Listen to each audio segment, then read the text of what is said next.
ওরা যেভাবে এবং বিরোধী দল যেভাবে বলতেছে আবার মাঠে নামবে, প্রস্তুতি নিচ্ছে। আসলে তাদের কথাটা কি জনগণ মানবে? তাদেরকে বিশ্বাস কয়বার করবে? ন্যাড়া বেলতলা একবার যায়। এই ছাত্রদেরকে এই আন্দোলনে যারা কিং ছিলেন তাদেরকে এই দেশের মানুষ মাথায় নিয়েছেন। কিন্তু তারা কি করলেন? তারা নিজের পকেটটা ভারী করলেন। জনগণের কথা চিন্তা করলেন না। ১৬ মাস ১৭ মাস তারা ক্ষমতায় থেকে দেশের মানুষের উপরে গাদ্দারি করেছেন। দেশে তো কোনো কাজ হয় নাই, বরং অনেক ক্ষতি করেছেন। তারপরে দেশে একটি অবাধ সুষ্ঠু নির্বাচন হয়েছে, সেটাও তারা মানতে চাচ্ছেন না।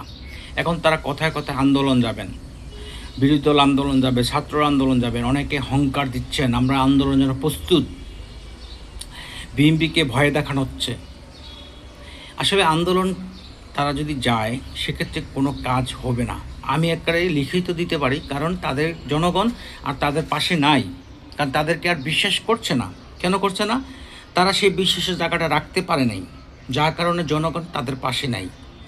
এখন বিএনপি ক্ষমতায় আসছে সবচেয়ে বড় একটা ফাওয়া নিয়ে। তারা দেশটাকে সাজাচ্ছে, যতটুকু চেষ্টা করছে দেশের যে সমস্যা সমাধান করার জন্য। কিন্তু এই তারাও যদি সহযোগিতা করতো তাহলে দেশের অবস্থাটা অনেক ভালো হতো।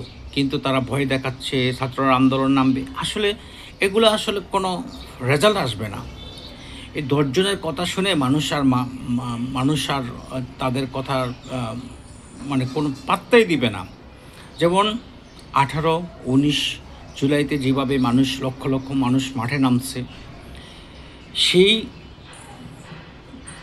আস্থাটা ছাত্ররা নিজেই নষ্ট করে ফেলছেন। জনগণ ভাবছে এই ছাত্রদের মাধ্যমে দেশের উন্নয়ন হবে, দেশের ভাবমূর্তি ভালো হবে, কিন্তু না, বরং ক্ষতি হয়েছে। কী হয়েছে?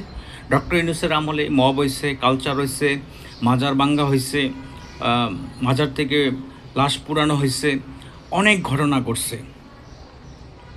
বাবা সন্তানকে দেখতে পারে নাই, অযথা মানুষকে হয়রানি করা হয়েছে, মামলা করা হয়েছে।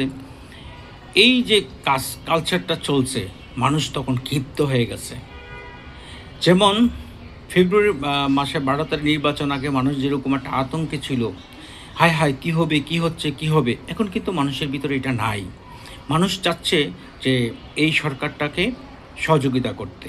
কিন্তু বিরোধী দল, ছাত্র আন্দোলন যারা করছেন তারা সহযোগিতা করছেন না, তারা কথা কথা ভয় দেখাচ্ছেন। আসলে তাদের কথা আর জনগণ মানবে না, এটি বাস্তব, এটি সত্য। এবং সুন্দর একটা বাংলাদেশ গড়বে তাদের ছাড়াই করবে, বিএনপি গড়বে, বিএনপি সুন্দর একটা বাংলাদেশ গড়বে, এটা বিশ্বাস আছে সকলের জনগণের।